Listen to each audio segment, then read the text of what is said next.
I knew something was off when I saw my name printed on the new org chart, smaller, lighter, and shoved down near the bottom like someone had whispered it instead of typed it. 14 years in this company, and suddenly I was an available resource, which I'm pretty sure is corporate for don't talk unless spoken to. The cherry on top, the resource I was now supposed to support was my intern Dylan. Sweet kid.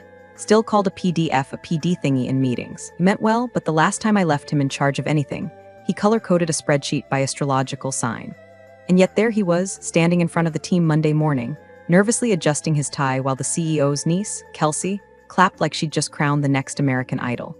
Let's give a round of applause for Dylan, our new project lead for the Horizon rollout, she beamed, making eye contact with me like it was a joke we were sharing. Except I wasn't in on the joke.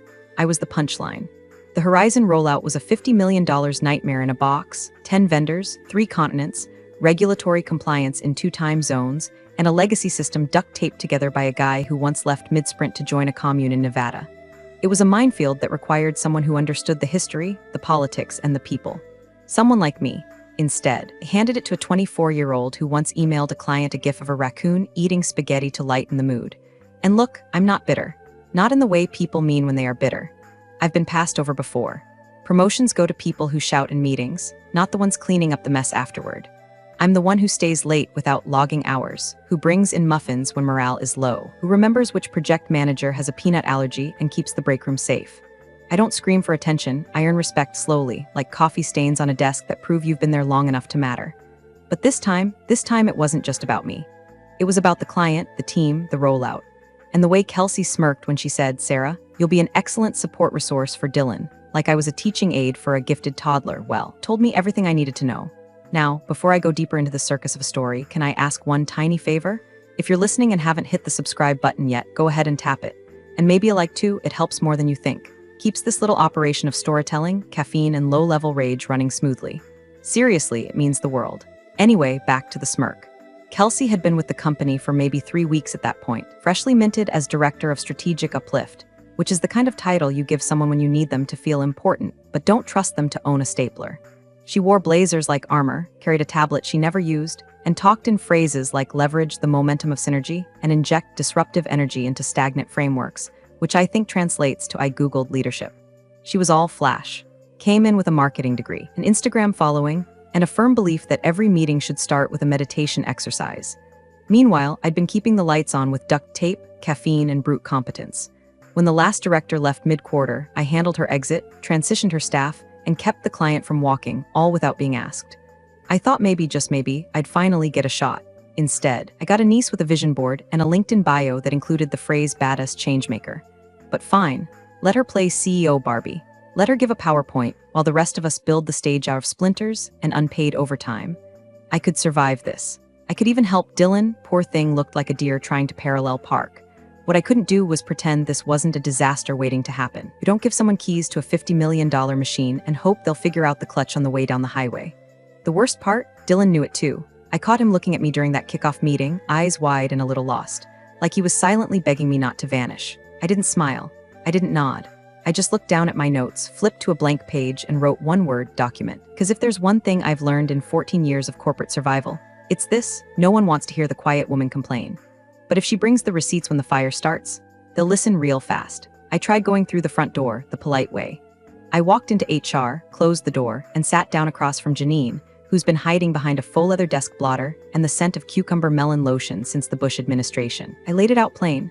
Look, I'm not questioning the company's direction, but Kelsey just appointed someone with 6 months of internship experience to lead the largest rollout we've ever attempted.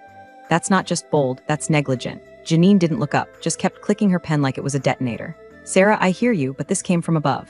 Kelsey has the CEO's confidence. Ah, that phrase. The corporate version of you're on your own, sweetheart. Translation, don't touch this unless you want your career to vanish like leftover shrimp in the break room fridge. I tried again, softer this time. I'm not trying to make this about me. I just want to make sure we're protecting the client relationship. She finally looked at me, pity in her eyes, just support the new structure. You're valued, Sarah. You're still part of the team. Valued. Like a decorative vase no one wants to break, but no one actually uses. I left without another word. No point fighting with a ghost. That afternoon, I saw Dylan in the hallway outside the conference room, staring at his own name on the meeting schedule like it was in Sanskrit.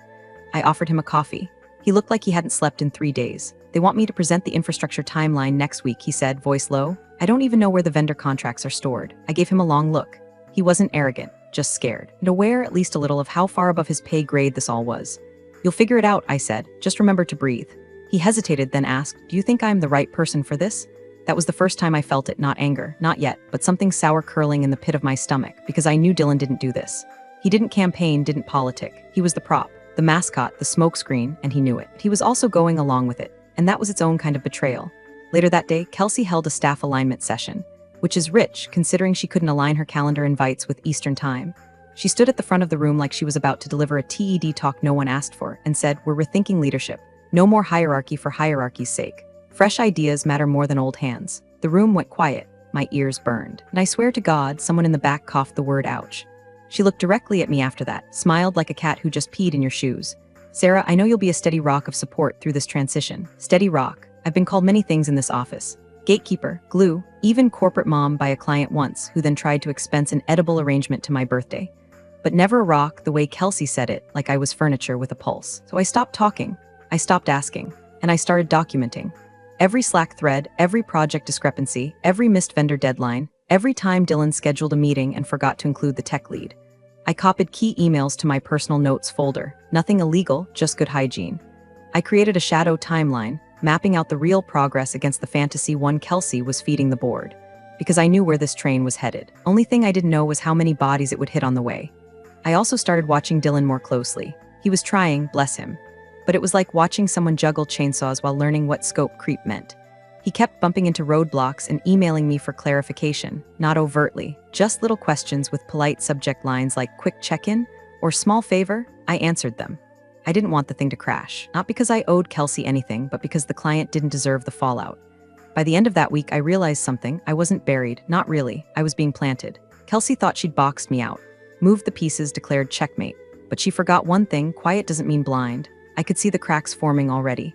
And when this whole thing started to shake, I'd be ready, not to gloat, not to say "I told you so," just to do what I've always done, pick up the pieces, and make damn sure everyone remembers who actually knew how to hold the thing together. By the end of week 3, the project dashboard looked like someone had dipped it in glitter and lied about the smell. According to Kelsey's status report, Horizon was progressing ahead of targets and achieving early synergies in cross-functional verticals, which is a lot of syllables to say we haven't crashed yet. On paper, everything was perfect. Too perfect. So perfect it felt laminated. But I've been around long enough to know how fake polish smells, and this reeked. The first red flag hit me on a Tuesday when I pulled up the finance tracker to check a vendor invoice that hadn't come through. A familiar name had been listed twice, once under consulting services and once under integration alignment. Same company, same date, 2 different line items, and somehow the hours logged exceeded the actual hours in the day, which was impressive if you ignore the laws of physics. I pinged accounts, they hadn't noticed. "We just process what they send," the analyst shrugged. Then came the milestone chart. Somehow Dylan's team had logged 2 weeks of backend schema redesign in 4 business days. I checked the commits. Most of them were shell placeholders, blank files with names like TBDV1 and notes later. Not a single test case, no documentation, just digital tumbleweeds. It wasn't fraud, not exactly. It was delusion, polished and presented like innovation. One night that week, Wednesday, I think, I stayed late to finish my own client report for another team. Everyone else had gone home, but I heard footsteps in the hallway, then a low muttering that could only belong to someone losing a fight with Microsoft Excel. I walked over. Dylan was hunched in a conference room, sleeves rolled up, tie discarded, and 3 empty Red Bulls orbiting his laptop like sad little moons. He looked up. "Oh, Sarah, hey, didn't know anyone was still here." I stepped inside. "Midnight Oil?" He ran a hand through his hair. "They need a working prototype for the early demo Friday. The API's not stable. The integration sandbox is down." And I just realized I scheduled the client walkthrough the same day as the mock security audit. "Rookie move," I said, not unkindly. "I don't know what I'm doing," he admitted, quiet, like a kid confessing to cheating on a test and hoping for mercy. I leaned against the glass wall. "Okay, first cut the walkthrough, say it's rescheduled due to a pending security review. Sounds official, makes you look proactive, not panicked." He blinked. "That's good. Second, show them the live build, run a click-through simulation. Screenshots stitched together in a slideshow. Looks real, buys time." He typed as I spoke, nodding fast. "Third," I added, "run a fake latency test tonight. Post the results first thing in the morning. Say you're benchmarking performance against load. They'll think you're ahead of the curve." He looked up, eyes wide. "How do you know this stuff?" I didn't answer. Just pushed off the wall and walked out with a soft, "Get some sleep." "Dylan, you look like you've been surviving on fear and vending machine peanuts." Behind me, I heard him whisper, "Thank you." And I hated how much that stirred something in me, because I wanted to be mad. Still did, but I couldn't watch him drown. The next morning, the demo went fine. The client was impressed by the interface flow. Kelsey took selfies in front of the conference room and posted a LinkedIn update about youth-led innovation in legacy spaces. Dylan said nothing, just looked at me across the hallway like a soldier who made it through basic training because someone slipped him a map. That night, I started a new file in my backup drive. Coaching logs, not to throw him under the bus, not to cover my ass, just in case. If things went bad, someone needed to know the truth. I was becoming a ghost in my own office, unseen, unheard, but quietly moving things into place. I wasn't in the spotlight. Kelsey had made sure of that. The pieces were shifting, and I was the only one who knew how brittle the whole damn structure was. I didn't need credit. I needed the project not to implode. But part of me, just a small, sharp part, also wanted the reckoning. The moment where the house of cards would wobble and someone would ask, how the hell did this stay standing? And I'd be able to say, because I held it. He started showing up at my desk around 7:15 a.m., just before the floor filled with the sound of forced laughter and burnt coffee. Always the same greeting, quick question, followed by a sheepish look that said it was anything but quick, and always with that same folder tucked under his arm, like it might bite if he held it wrong. I didn't tell him to stop. I didn't tell anyone he was coming, either. It became a quiet little rhythm, Dylan dropping by with fresh panic in his eyes, he untangling his messes like old Christmas lights. No praise, no performance reviews, just clean execution and a handful of sticky notes that slowly morphed into entire contingency frameworks. He'd leave my desk with a plan. I'd watch him go with a sigh. The funny part, he was learning, fast, not perfect, not polished, but you could see the gears turning now. The way he handled status updates improved. He stopped overpromising. He started asking the right questions, not just what should I do, but what's the fallout if I don't? That kind of thinking doesn't come from management webinars. It comes from survival. Meanwhile, Kelsey had transformed into a one-woman PR tour. One morning, I saw her being filmed in the lobby by our social media intern, delivering a monologue about elevating underrepresented perspectives in leadership pipelines. I think she meant Dylan, or herself, or maybe the ficus. She strutted through the office like she was scouting locations for a reality show. She'd forward Dylan's heavily edited progress updates to the board with subject lines like next-gen leadership, at work flexed biceps, and proof that bold bets equals big returns. At one point, she even emailed a client to introduce herself as the key strategic visionary behind Horizon's transformation timeline. Visionary. Only vision she had was for ring lights and vertical video. But I didn't correct her, didn't reply all. I just kept doing what I do best, keeping the wheels from flying off. At night, I'd open my coaching logs, notes from our morning talks, snapshots of the dashboards I'd updated on his behalf, screenshots of the Slack threads where I ghost-wrote his responses to stakeholder concerns. Not to weaponize, not yet. But in case the avalanche started, I wanted to make sure no one mistook the snowflakes for leadership. One afternoon, Dylan came to me looking pale. I just got looped into a partner call with the West Coast integration team, he said. They asked for the API audit logs from the last rollout. I don't even know where those live. I didn't blink. They don't live anywhere yet. They were never generated. What do? You're going to tell them you're working on a zero-trust compliance model and need 48 hours to reprocess the logs to match the new schema. Then we're going to actually make the logs. Tonight. He nodded, taking it down like scripture. Later that week, Kelsey posted a company-wide update that started with, "Every great leader knows when to step aside and let the new guard shine." I'm thrilled to see Dylan trailblazing new paths with such confidence. That was the day I started backing up the entire Horizon folder onto an encrypted drive. Not because I didn't trust the system, because I did. The system protected people like Kelsey, loud, shiny, and full of executive lingo. People who could crash a company in heels and still get a LinkedIn endorsement for thought leadership. I knew how this could end. Best case, the project limped across the finish line and Kelsey took the credit. Worst case, it exploded. Dylan became the scapegoat, and I'd be the ghost they forgot to blame, the resource, the rock. But every day, Dylan got sharper. Not because of Kelsey's mentorship, she hadn't had a real conversation with him in 2 weeks, but because he kept coming back, kept asking, kept absorbing. He'd still stumble sometimes, but now he caught himself. And every time he did, I felt this strange thing rise in me, not pride exactly, but something older, something deeper, like watching a stray cat figure out how a screen door works. Still, I never smiled when he got it right. Never said good job, that wasn't the deal. This wasn't mothering, this was triage. The fire hadn't started yet, but I could smell the smoke and the wiring, and I was the only one reaching for the extinguisher. The moment she said it, we're currently tracking 6 weeks ahead of schedule. You could feel the boardroom exhale like it had just finished a spa day in Maui. Applause erupted. One of the VPs actually muttered impressive under his breath like he'd just watched someone build a rocket out of popsicle sticks. I stood against the wall near the coffee cart, paper cup in hand, wondering if anyone else noticed that the ship they were clapping for had a hole the size of an SUV in its hull. Dylan didn't clap, didn't smile. He just stared at his shoes, left foot twitching like it wanted to leave the room without him.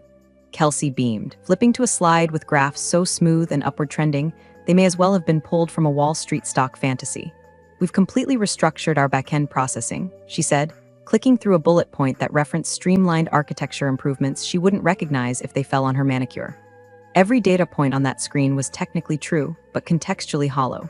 Delays hadn't happened yet, but they would.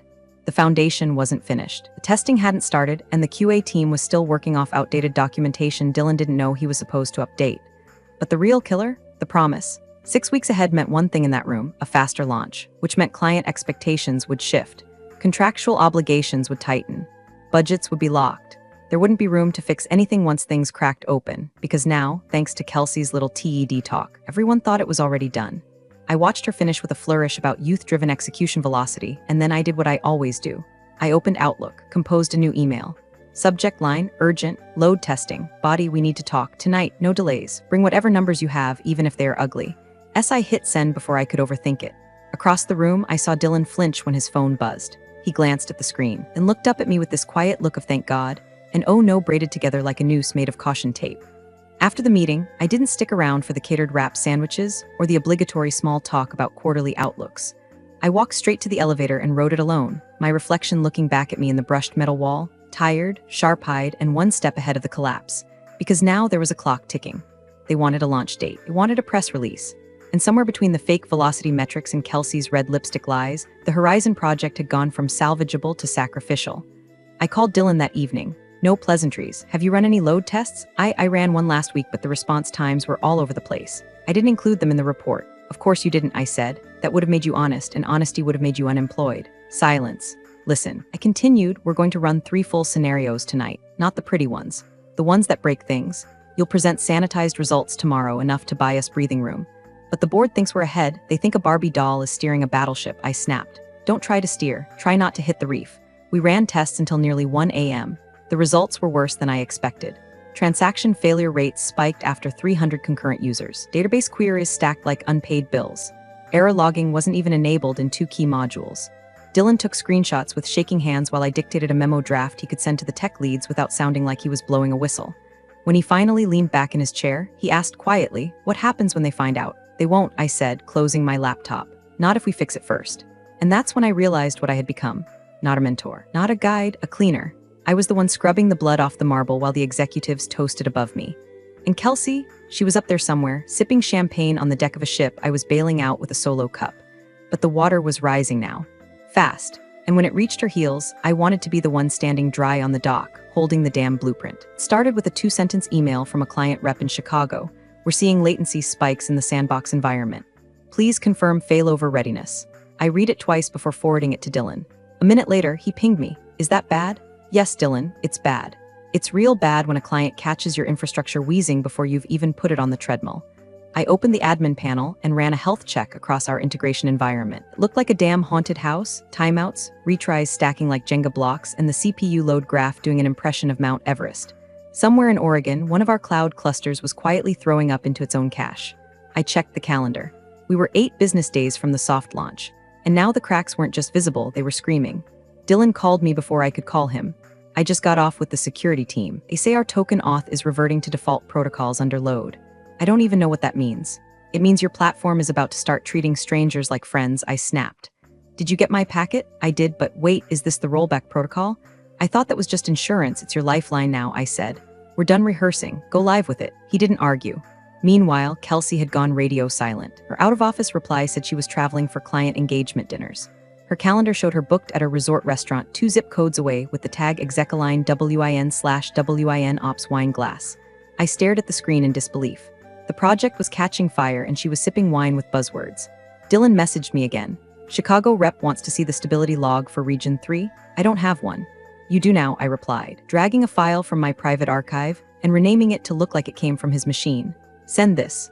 I wasn't proud of it, but I also wasn't going to let 3 months of my quiet labor go up in smoke because someone got promoted for knowing how to hashtag. The client questions came in waves after that. Seattle wanted confirmation on encryption layers. Boston asked for real-time telemetry screenshots. Atlanta demanded to know why they were seeing sandbox bleed from a previous instance, a glitch that should have been buried 6 weeks ago. And through it all, Dylan relayed them to me like a scared kid passing notes to a substitute teacher. I didn't blame him. The project had turned into a full-blown hostage situation, and the only person with the manual was me. So I took the wheel. I compiled a crisis response packet with updated metrics, screenshots, and pre-written talking points. I rewrote our user provisioning doc in under an hour. I restructured the logging config and shipped it to Dylan with a line that read, "Deploy this by 3 p.m. and say nothing unless asked." He replied with a single word, "Done." The clients didn't relax, but they backed off for now. At 5:46 p.m., the system crashed for 12 minutes. Our status page showed degraded performance in 4 regions. Kelsey, still MIA. Dylan sent me a Slack message that just read, "What if I can't fix this?" "You don't have to," I typed. "You just have to hold the line while I do." That night, I didn't go home.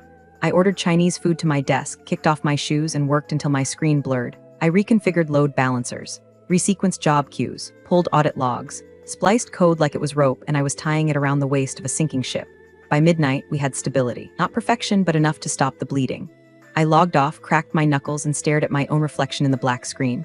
I looked like hell, but the system was standing, and Kelsey, she'd wake up tomorrow to glowing emails she didn't earn. I wasn't coaching anymore, I wasn't even supporting. I was piloting this whole mess through a storm she never saw coming. Quietly, invisibly, but not for much longer. It was supposed to be a quiet Tuesday. Rain outside, stale bagels in the break room, and just enough silence to get through patching the regression bugs from last night's code freeze. But at 9:03 a.m., everything shattered. The front desk called up with a voice like someone had just seen a ghost. Sarah, there's a man here from Signerline Corp.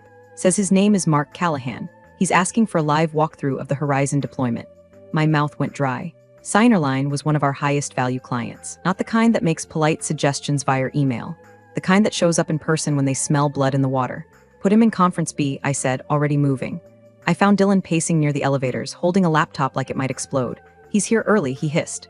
"We weren't supposed to meet until next week." "They want answers now," I said. "Do you have the dashboards prepped?" His face told me everything. I only have the staging snapshot from last week." "Then we use mine." I pulled out my encrypted thumb drive and pointed toward conference B. "You're going to introduce him. Smile, offer coffee, stall for 5 minutes. Then I'll join as support." "But no time, Dylan, move," he went. I ducked into my office, connected to the secure backup server I'd mirrored from the night before, and preloaded a suite of real-time dashboards, system health, latency averages, deployment status, and regional uptime. Then I walked in like I belonged there because in truth I did, more than anyone else in this damn building. Mark Callahan had the look of someone who spent more time on planes than at home. Polished, direct, dangerous. "Dylan," he said, shaking hands with a stiff smile, "I hear your rollout's been eventful." Dylan stammered something about agile pivots. Mark turned to me. "And you are?" "Sarah. I support systems continuity." He nodded. "Good. Then you can show me how the East Coast cluster is handling failover latency under concurrent sessions." I slid into the seat next to him, opened the console, and pulled up the data. "This is the live environment," I said. "We've got 3 load balancers operating at 82% efficiency, failover latency sitting at 2.3 seconds. We anticipate sub-2-second latency post-middleware patch on Thursday." He squinted. "These are clean. Cleaner than I expected." "They're real," I said, letting it hang there just long enough to leave a mark. Just then, the boardroom door swung open. Kelsey entered, breathless and over-perfumed, phone still in hand. "Sorry I'm late. Traffic was a nightmare. Didn't realize we had an in-person today." Mark didn't even turn his head. "We didn't. I made the call this morning. I wanted to see what was really going on." Kelsey tried to sit at the head of the table. I watched her scan the monitors and realized this wasn't her show anymore. It hadn't been for weeks. "What are we looking at?" she asked, tone breezy and brittle. "System health under active stress," I replied before Dylan could panic. "We're mid-recalibration. Dylan's team is implementing live configuration changes for edge stability." Dylan looked at me like I'd just walked on water. Kelsey laughed too loudly. "Oh, we're always recalibrating. That's part of the plan, right?" Mark raised an eyebrow. "Interesting, that's not what your last update said.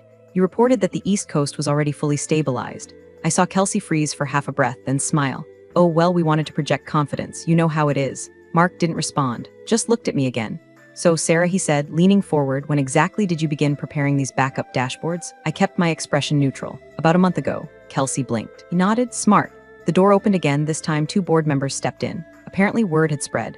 Signerline didn't do pop-ins without a reason, and this room now felt like a pressure cooker with a smiley face sticker slapped on the lid.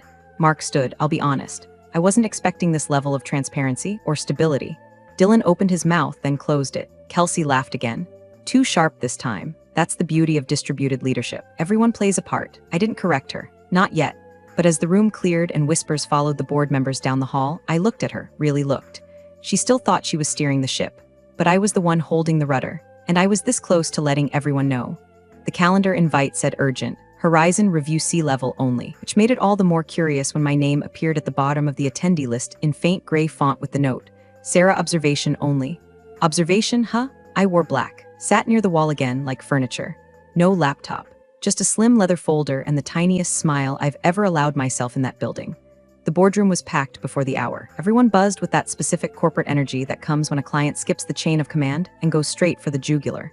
Kelsey arrived 5 minutes late, fresh blowout, gold pen in hand like she was going to autograph a book she hadn't written. Dylan was already seated, hunched, face pale. He looked like a kid who'd been caught sneaking a beer and expected prison time. The CEO entered, expression unreadable. The CTO followed, jaw clenched. Then the screen lit up, video call initiated. "This is Caroline NG," said the voice from the monitor. "Coup, Signerline Corp. Let's skip the pleasantries. I want to know who made the decision to greenlight a launch window with unresolved latency issues and no verified rollback protocol in place." You could hear a pin drop, and then choke on it. The CEO opened his mouth to respond, but Kelsey beat him to it. "We were under the impression all metrics were stable," she said, her voice syrupy. "Our report showed no," Caroline snapped. "I've seen the reports, and I've seen the logs that contradict them. Someone knew the system wasn't ready and patched it under the radar. That person saved this rollout. I want their name." All eyes turned to Dylan. His mouth opened, then closed. He looked at me. The CEO shifted. "Dylan, he stammered. "We made collaborative adjustments enough," Caroline said. "If the person who stabilized this is in the room, speak now, or we take this up with legal." I closed my folder, cleared my throat. "Caroline," I said. "That would be me." A beat of silence, then a murmur. I stood calmly and pulled out a printout. "This is a log of the backup architecture I began assembling 6 weeks ago. You'll see timestamps, configuration notes, and alternate deployment paths. Here's the testing matrix Dylan and I ran, off hours. Load balancing scripts, adjusted query routing, manual patches to the regional failover system." I stepped forward, placed the folder on the table. We did what we could with what we had. And what we had, frankly, was a lot of pressure, limited oversight, and a leadership vacuum. The CEO stared at me like I'd spoken in Latin. The board chair leaned in, flipping through the folder. "Why wasn't this disclosed?" someone asked. "Because the official reports claimed we were ahead of schedule," I replied, eyes on Kelsey. "And because the only way to keep things from failing publicly was to fix them privately." Kelsey laughed, thin, brittle. "Oh, come on, we all contributed to this. I mean, Dylan and I worked tirelessly too." I slid a second document across the table. Coaching logs, handwritten notes, screen captures with timestamps, Slack messages. "I mentored Dylan," I said, voice steady. "Didn't make those decisions alone. But he also didn't lie about the timeline. That credit belongs elsewhere." The boardroom grew colder. Someone at the far end said, "Wait, are you saying Dylan was put in charge without sufficient experience?" I said nothing, just looked down at the coaching logs. The CEO's gaze slowly turned toward Kelsey. "Is that true?" he asked. She looked around. No allies, no applause, just the click, click, click of a career unraveling in real time. "I was empowering new voices," she said weakly. Caroline spoke again. "I don't care about your empowerment initiative. I care that you nearly cost us a multi-million-dollar disaster and misrepresented system readiness to our shareholders." The CEO pinched the bridge of his nose. "Sarah, why didn't you come forward sooner?" "I wasn't invited," I said simply. "Just observed." The boardroom was dead silent as I gathered my things. No one told me to stay. No one told me to sit back down. I walked out without looking over my shoulder, though I could feel every eye tracking me to the door. And Kelsey looked like a candle someone had just blown out. The boardroom door stayed closed behind me for 7 minutes and 42 seconds. I know because I watched the wall clock across the hallway tick each second like a heartbeat, steady and cruel. Through the glass, I could see blurry outlines, people shifting, gesturing, pointing at papers at each other. Kelsey's voice broke through once, high and frantic, muffled by the double-paned glass. No one echoed her, then silence, then Dylan's voice, low but clear enough that it cut through the wall like a knife through ice. "I wouldn't have known what to do without Sarah," he said. "She coached me every night after hours. She walked me through everything. She saved this project, not me, not Kelsey." A pause, then murmurs, chairs shifting, paper rustling, and Caroline's voice, calm and lethal. "So who promoted whom exactly?" I closed my eyes. Inside, someone coughed. Kelsey tried to recover. I could hear her through the vent above the door, words tumbling out, sharp, defensive. "Look, I was managing the narrative for the board. That's a strategic skill. Dylan needed the experience, and Sarah was just being supportive. It's called succession planning." She was spinning so fast I thought she might lift off. Then the CEO spoke. Not loud, not angry. "Enough." No one said another word for nearly a minute. A few seconds later, the door creaked open. The assistant leaned out, eyes wide. "Sarah, they'd like a moment. Could you step outside?" I nodded. No drama, no sighs. I stood, folder still in hand, and walked out slow. Not a performance, just peace. Behind me, the temperature had changed. You could feel it even through the hallway's sterile air. The applause that used to follow Kelsey's LinkedIn posts was gone, replaced by something colder, sharper. I passed the receptionist. She glanced up at me like I was someone new. "Would you like coffee while you wait?" she asked. I almost laughed. "No thanks," I said. "I've had enough bitterness for 1 quarter. Outside the glass, I caught one last glimpse. Kelsey sat in the center of the room, shoulders rounded, makeup slightly smudged, like she finally realized the stage lights were never hers to begin with. She wasn't talking anymore, wasn't smiling, just staring at the table like it might offer her a refund. And the CEO, he wasn't looking at her. He was holding the coaching logs, reading and nodding. I turned away before the door could open again. Let them finish their reckoning. I'd already had mine. And that smirk, the one that started all this, the one that tried to shrink me down to available resource, it was gone. Burned off the face of the girl who thought she could lead with a selfie and a spreadsheet she never built. I didn't need applause. I'd rewritten the ending. And this time, the truth spoke louder than the branding. You're the real MVPs of the office jungle. Thanks for watching. Smash that subscribe button, or the coffee pot might just forget your next brew.